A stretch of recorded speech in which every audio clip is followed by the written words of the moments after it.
I feel bad for those people that came all that way and they're just like, oh, okay, I'm gonna be inundated with super long lines, super rude security. Don't even get me started on the security. I felt like some security, they really did try, and they were just doing their job. So I kind of felt like I wanted to give them a little bit of slack. But then there was people that you did meet that were so over it. And just was so tired of, like, talking to people over and over and over again. And I do understand that. Now, clarification. Now, caveat. I am a security guard. That's true. Yes. And that's why I haven't been making not. videos. I've been busy working, and now my schedule's completely out the window. I'm not even raiding anymore.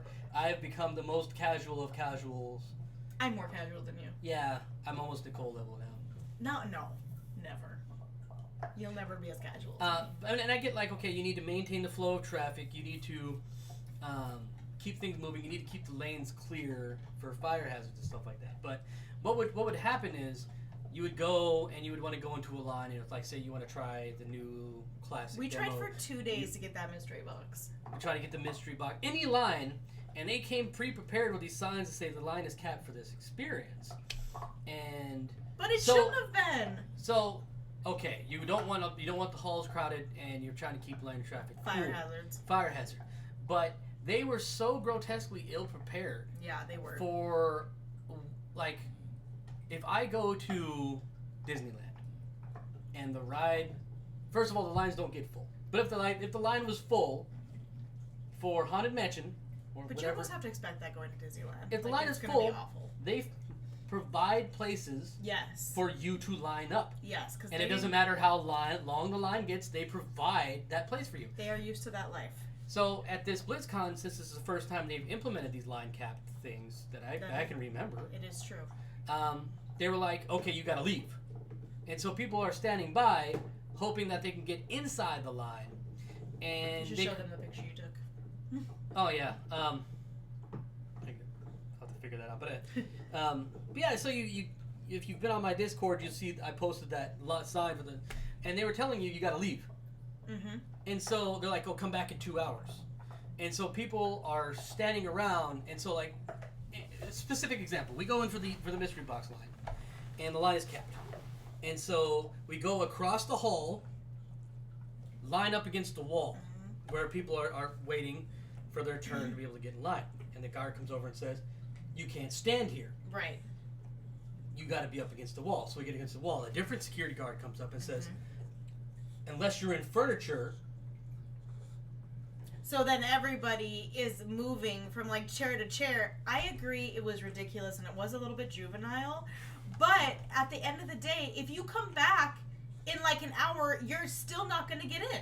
You're still going to have the problem. So you kind of have to like wait it out and like do what you can. Like we honestly weren't trying to be a-holes. It's just, I don't want to come back because I'm never going to get this box. Well, it's just being continually harassed for orderly conduct is ridiculous. And so we were like hovering in the back, and then the line gets uncapped. And so of course we try to get in line because we want to get in line before it caps again. And they're like, getting all mad, like, why are you guys hurrying? Why you created this fucking situation of where people cannot reasonably get into a queue for something they're trying to do. And I gotta shout out Corsair, but not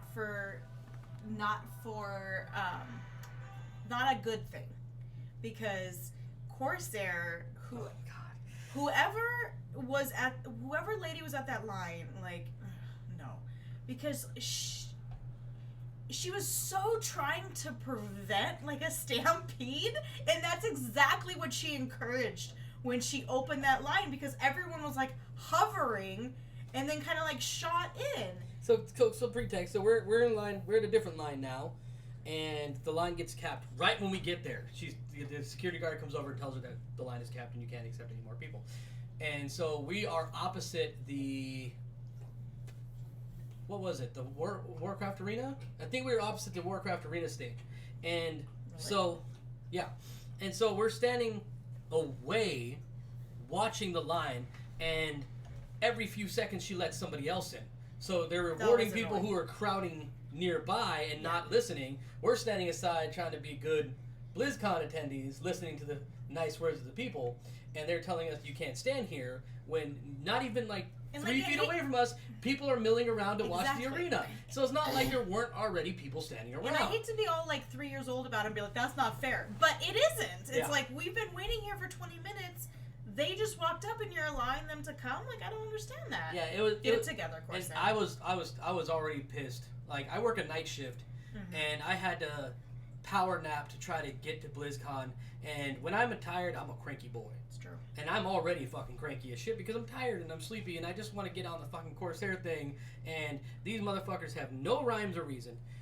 Every single security guard has a different way of doing things. Exactly the point. If there was consistency in the rules and the expectations, then I would have been okay with that because we're rule followers and we get it.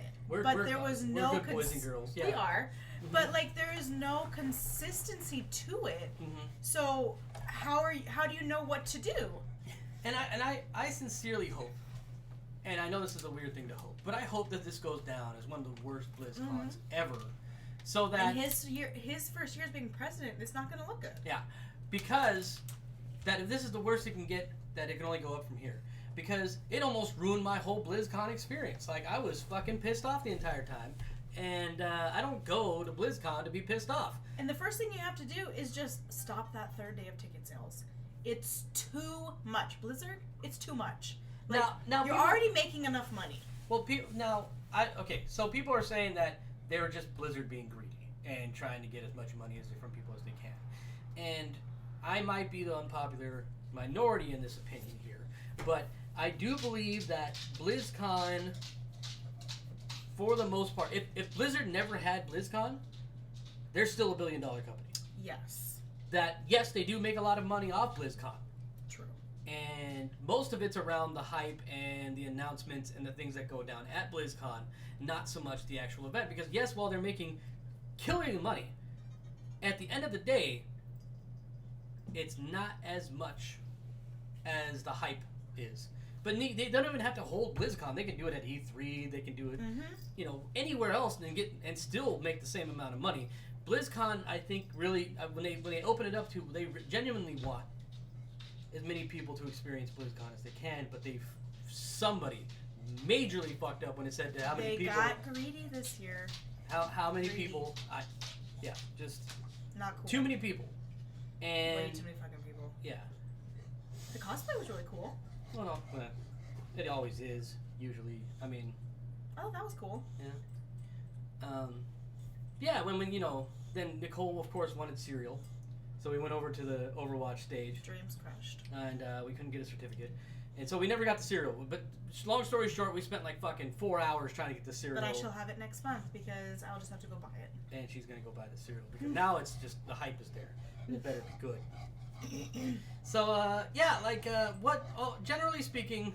Of course, as we say this, of course we're probably going to buy tickets for next year. Or try to. Well, yeah, I mean, this is not enough for me to be like, oh my god, I think there's a lot of missteps. I just hope they learn from it. Yeah, I hope they learn from it, and I hope that... Oh my god. What? What did we forget? The closing ceremony.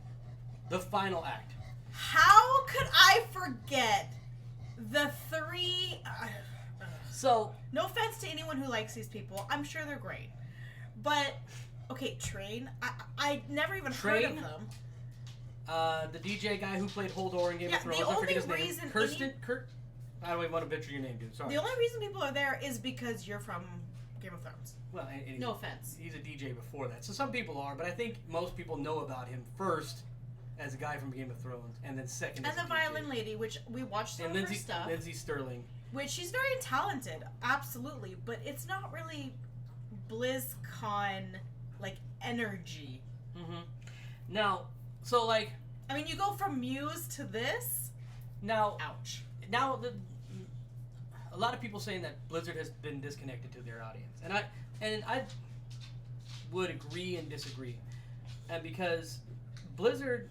The kind folks over at Blizzard, they have all kinds of numbers and data and information and statistics, and they know what people are doing, and they know what people are playing, and they know people how are playing. And I think they know their audience better than most people. They know that they have an international audience, and they know that, but before I was able to attend a BlizzCon, I would hear about acts like Ozzy Osbourne, Metallica, fucking stupid ass Linkin Park, and like, I like Linkin you know, all these different acts, and most of them were like, wow, you got Metallica, oh my god, you got Ozzy Osbourne, holy shit. Well, like I said, even last year, like Muse, like I feel like they're pretty big. But the year before that, we had fucking. Oh, I love Weird Al Yankovic, but I don't want to. Yeah, I mean, I don't want to. I wouldn't pay $200 to see him in concert. And for me personally, one of the really exciting things about Blizzard going to a BlizzCon event is that these guys were a bunch of D&D nerds, you know, who got their roots playing D&D and listening to metal music and just being nerds. And it's like they've lost sight of that. And even if you don't like metal, even if you don't like D&D, it still beats at the heart of where these games got their start and how they got their start and where these things came from. Yeah, but I do understand evolving from that. So I do get that portion of it, but not with these completely 3 random acts that I feel like oh my god, that was like really that was like the B team. That was like, oh shit, our final act fell through, and that's what it felt like. Look, we scraped together at the last minute. Oh, this guy. Oh, that guy. Like I remember seeing. I remember seeing Karsten. Oh, god, I'm fucking this name. The guy, the Holdor guy, and he was at Hellfest, and I was like, oh, they're recruiting. And so I started looking at all the bands that were playing that Hellfest and thinking like, okay, what's the potential acts? And I'm like, oh, is it going to be like Avenged Sevenfold? Is it going to be like Slayer or something crazy? We were thinking Avenged Sevenfold. Oh, it could have been all kinds of stuff. And I was like, oh, I don't want that. Oh, maybe this. And then when they came out with that list, I was like, yeah. Oh my god. Yeah. What the hell is happening like, right now? I'm going to roll the dice and then see who's going to say yes to me when I call them. Who's doing nothing right now? I know. Let's call Train. Like again, like we're not trying to say anything bad like about these particular artists. Like I'm sure they have a fan base, and I'm sure like I said, like the guy who plays Hodor, I mean, like he was pretty good. He's all right. I'm sugarcoating it. He was all right, but like the Lindsay Sterling, like she's really talented. It just doesn't feel like a BlizzCon. Well, the guy who I feel such like an asshole that I don't know that this guy's name. But anyways, like this guy, okay, he's done BlizzCon stuff before. So has Lindsay Sterling, and Lindsay Sterling's music fits the whole high fantasy theme of a lot of the games, like Diablo, like World of Warcraft. But we did watch the virtual ticket, and it was kind of sad. Yeah, but Train definitely. I don't know who fucking demographic of anybody. I mean, like, you have guys like Cannibal Corpse out there who are huge World of Warcraft fans. And yeah, they're not PC and probably not what you would want to be putting forward on your company, but there's plenty of people that are not high-budget guys that you can get in that thing to fill the billet, and it doesn't have to be fucking Train. I mean, at least Muse... No offense. At least Muse, the style made sense.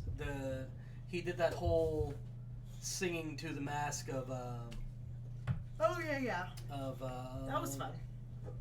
I forgot the Reaper from Overwatch, and like he definitely had a connection with the game, with the fan base. I don't think he's a player. I'm probably his kid's player or something, but he definitely had an understanding of the audience, and it's just, oh god, no, stop, fucking please. But my god, the second day, the World of Warcraft Q&A. Which is always amazing. The man, the myth, the legend. Fucking Chris Metzen comes on and asks that question, and he fucking Everyone just owns everything. And he just, when he starts saying, Horde, where are you at? Alliance, where are you at? This energy in the room just fucking came alive. Yeah. And that energy, that was the one time I felt that BlizzCon feeling. Absolutely. When Chris Metzen was there, and he was just like, holy shit. This is what BlizzCon is about. It's just nerds being nerds together and enjoying nerd shit. Yep. But I don't know, man. It's just every year it's more and more esports. Oh my god, let's talk about. Okay, they definitely put the fucking fly in the ointment right from the get-go. They're sitting there waiting for the opening ceremony. They have these pre-scenario, this pre-show. Yep. and they bring Activision guy on stage. Ew, I was gonna bring this up too, and I And just thought it was Activision, and as soon as they said Activision, people start booing.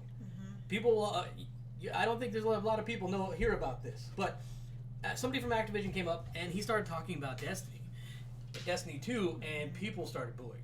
Yeah. People were already fucking whatever, and the whole point of him talking was a good thing. He was saying, "Hey, guess what, Blizzard people, you get Destiny 2 free." And if he just led with that, same kind of thing. "Hey guys, here's free Destiny 2. We appreciate you guys hosting our game on your client."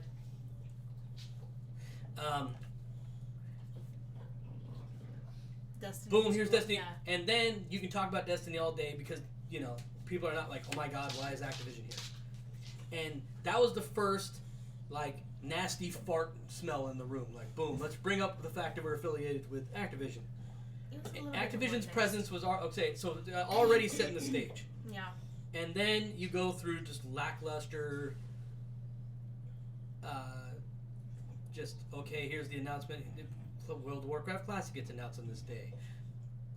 Another Hearthstone expansion that you didn't hear because the fucking mic was set off and they had technical difficulty. And then you get an Overwatch hero, and then you have the first fucking Heroes of the Storm hero that isn't from another game gets announced, and it's free for BlizzCon attendees. Oh my god, so great! I haven't played that game in fucking I don't even know how long, but yeah, okay, cool, free shit, I'll take it. But yeah, man, it was just missteps all the way around, and I hope that they learned, and I hope they got the message.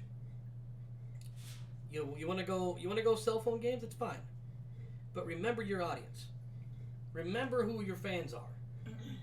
People will forgive a cell phone game because cell phone games are temporary. Don't let it overshadow your long-term fan base and your long-term IPs. Because a Diablo fan is a genre of game that's like almost a dying breed. Like there's only like 4 or 5 successful Diablo-esque games out right now. Well, something too just kind of like occurred to me that I hadn't really thought about. Like, you have a really hard day at work. We all work really hard, and we're constantly probably looking at our phone, either for personal use or work stuff. So you come home, and the purpose of a game, I feel like, is really to kind of zone out, forget about your work day, forget about your responsibilities for a little while, and I feel like you can't always achieve that when you're on your phone. And as much as I'm obsessed with my phone. I will be the first to admit it. It's true. But there also is times that you do want to kind of distance yourself from your phone. And especially if you're the type of person that I'm going to put my phone down and I'm not going to look at it for the rest of the night, which is great. It's like then you're going to pick up your phone to have to play a game to try to get away from... Do you kind of know what I'm saying? Well, this is what's really disturbing about it is that Blizzard was the people that really made the loot box very successful, and they were one of the few people to do it right, where all things are cosmetic and it's not things that change the game.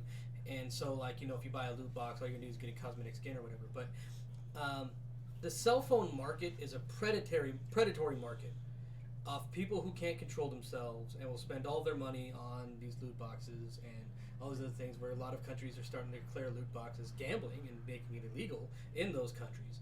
And the fact that in an interview, another one of the Blizzard founders said that he's trying to open up his market for kids. And kids are another group who are notoriously... Well, didn't they say it was going to be E for everyone? Yeah. Well, Diablo game for everybody. Get the fuck out of here. Diablo's dark as shit and always has been. And for an E version Diablo, it's like saying a fucking PG Deadpool. It can shut the fuck up. But anyways, that's a different story for a different day.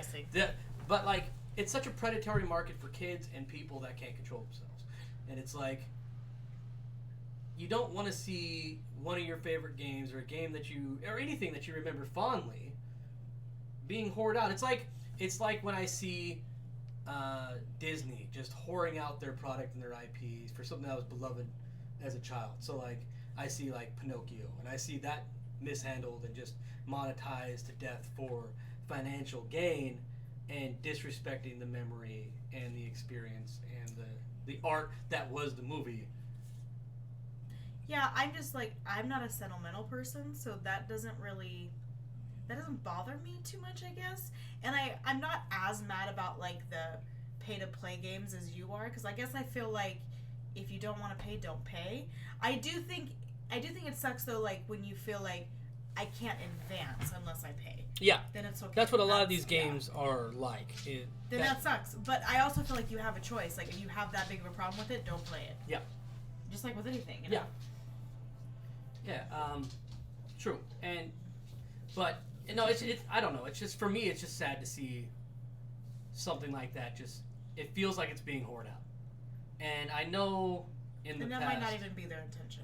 I don't know if it is. Yeah. I don't know if it's not. I mean, a lot of people have been just dropping Blizzard and just being ActiBlizz, and really focusing on the Activision portion of Blizzard and not the Blizzard portion of Blizzard.